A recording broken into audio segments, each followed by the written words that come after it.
নজর রাখবো পরবর্তী সংবাদে। পুলিশ সপ্তাহ চলছে আর এই পুলিশ সপ্তাহ উপলক্ষে বিশেষ করে প্রতিটা জায়গাতেই চলছে সচেতনতামূলক কর্মসূচি, যেমনটা এবার কল্যাণপুরে পরিলক্ষিত হলো। কল্যাণপুর থানায় ডিআইজি সঞ্জয় রায়ের উপস্থিতিতে অভিনব অনুষ্ঠানের আয়োজন করা হলো, যেখানে স্কুল পড়ুয়াদের উপস্থিতি ছিল লক্ষণীয়। সকলকেই বোঝানো হলো এই পুলিশ সপ্তাহকে কেন্দ্র করে বিশেষ সচেতনতা সমাজের বিভিন্ন দিক সম্পর্কে।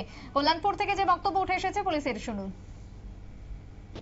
আজকে স্কুলের যে ছাত্রছাত্রী তাদের সাথে আমরা একটা প্রোগ্রাম রেখেছি, যেখানে তাদেরকে থানা পরিচালনার সম্বন্ধে তাদেরকে আইডিয়া দেওয়া হয়েছে এবং তার থেকে ওসি, সেকেন্ড অফিসার এবং থানার যে অন্যান্য অফিসার তাদেরকে বানানো হয়েছে।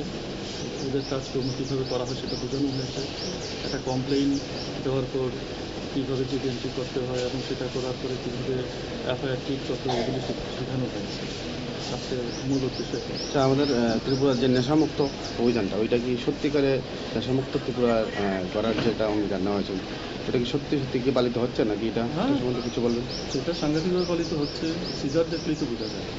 এখন আমার কাছে ডাটা নেই, কিন্তু প্রচুর সিজার আছে, প্রচুর সাফল্য। পুলিশের বক্তব্য আপনারা শুনলেন। যে দিনভর রাজ্যের বিভিন্ন জেলা মহকুমাতে চলল পুলিশের সপ্তাহ কর্মসূচি উপলক্ষে বিশেষ সচেতনতামূলক আজকের বিশেষ অনুষ্ঠান। ছোট্ট বিরতির পর ফিরবো, সঙ্গে থাকুন।